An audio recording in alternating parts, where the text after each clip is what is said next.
ఆశ్రయిస్తూ ఆయన పాదాలు పట్టుకుని గోజాడుకుంటూ కనిపెట్టుకుంటూ ఉంటున్నప్పుడు డబ్బులు అయిపోతున్నాయి అనుకున్నప్పుడు దేవుడు అద్భుతం చేస్తాడు, నీకు ఇస్తాడు. ఆహారం అయిపోతుంది అనుకున్నప్పుడు ఆహారం ఇస్తాడు, అద్భుతం చేస్తాడు ఆయన. దేవుని మీద ఆధారపడితే ఎంత బాగుంటుందో.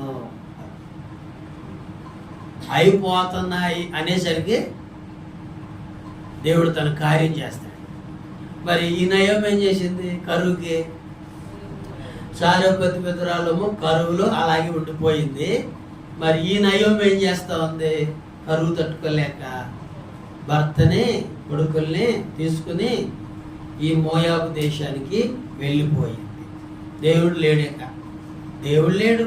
ఆదివారం లేదు. కొంతమంది ఆదివారాలు కూడా కొంతమంది విశ్వాసులు తిరుగుతూ ఉంటుంటారు, తింటా ఉంటుంటారు, ఆ ఇంటికి తిరుగుతూ ఉంటుంటారు. ప్రార్థనకి వెళ్తామే నిష్ఠ ఉండదు. చూడండి, ప్రార్థనకి వెళ్ళని వాళ్ళ ద్వారానే చాలా కీడు కలుగుతుంది. అలాంటి వాళ్ళతో సావాసం కూడా మనకి చాలా ప్రమాదం. నయోమి అక్కడికి వెళ్ళిపోయి బ్రతికింది. అక్కడేమన్నా బాగుపడిందా? అక్కడ బాగుపడితే అక్కడ దేవుడు ఉంటే కదా.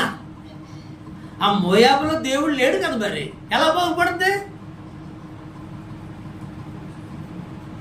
అసలు కొంతమంది ప్రార్థన లేకుండా, గుడి లేకుండా, సేవకుడు లేకుండా, సంఘం లేకుండా, విశ్వాసం లేకుండా ఎలా బతుకుతారో నాకు అర్థం కాదు. ఆత్మలో చచ్చిన వాళ్ళు ఎట్టయినా బతికేస్తారు, అంతే కదా. చచ్చిన చేప ఏం చేస్తుంది? కాలంలో చెరువులో ఏం చేస్తుంది? చచ్చిన చేప తేలుద్దా, ఈదుద్దా? చచ్చిన దానికి ఎంత వాదం తీసుకోగా కొడుకుపోతా ఉంటుంది. చచ్చింది ఆత్మలో, పైకొమ్మ చేపలా కనపడుతుంది కానీ చచ్చింది. కొంతమంది చచ్చిన విశ్వాసం ఉంటారు, వాళ్ళకి ఏముండదు.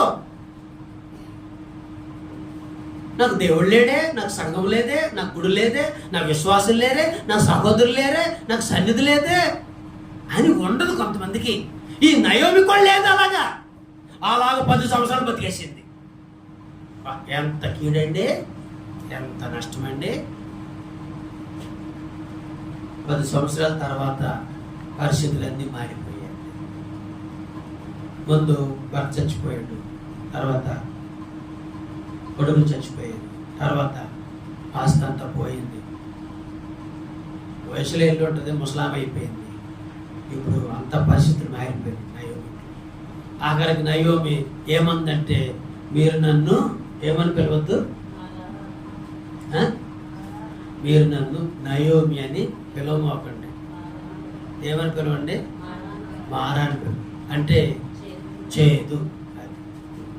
కొంతమందికి గుండె అవుతేనే కానీ, సవరం అవుతేనే కానీ వివరం అవుతుందంట. సవరం అవ్వాలి, తిరుగు అట్టగా తిరుగుతూ ఉండు, దేవుడు లేక తిరుగుతూ ఉండు. సవరం అయ్యే రోజు వచ్చింది, ఊరుకుంటాడు దేవుడు. ఏమన్నా సవరం చేయడు దేవుడు వద్దు, కానీ మనుషులు కావాలి. దేవుడు వద్దు, మనుషులు మాత్రం కావాలి. పిల్లలు దేవుడు వద్దు, కానీ పప్పలు మాత్రం కావాలి. దేవుడు ఉంటే పప్పలు వస్తాయి, దేవుడు లేకపోతే పప్పలు రావు. ప్రార్థన ఉంటే బోళ్ళు పప్పలు వస్తాయి. కొంతమంది పప్పలు కావాలని దేవుడు వద్దు, ఊరు కావాలి కానీ గుడి వద్దు. కొంతమందికి విచిత్ర క్యాండిడేట్లు అండి వీళ్ళంతా, విచిత్రమైన క్యాండిడేట్లు. ఏమి కూడా విచిత్రమైన క్యాండిడేట్లు. ఏదో పొడి చేద్దాం అనుకుంది. ఎవరిది? మోయాబు దేశాన్ని పొడి చేద్దాం అనుకుంది. పొడవల రక్తురాలుగా అయిపోయి, చేదైపోయి అన్నీ పోగొట్టుకుని బెత్లెహేము చేరుకుంది. చూసారా? దేవుడు లేకపోతే అంతేనండి. దేవుడు ఉండాలి, భక్తులు ఉండాలి, నీకు సహవాసం ఉండాలి, సన్నిధి ఉండాలి. కొన్నిసార్లు కొన్ని పట్టులు, కొన్నిసార్లు కొన్ని సమస్యలు వచ్చినా వాటిని వెంటనే మనం సమర్థించుకొని, సరి చేసుకుని, దిద్దుకొని మళ్ళా దేవుని సహవాసంలో కలిసి వెళ్ళిపోతా ఉండాలి. అది బిలాము అన్నాడు, నేను రాను, మీతో రావద్దన్నాడు, నేను రాను. అది చూడండి.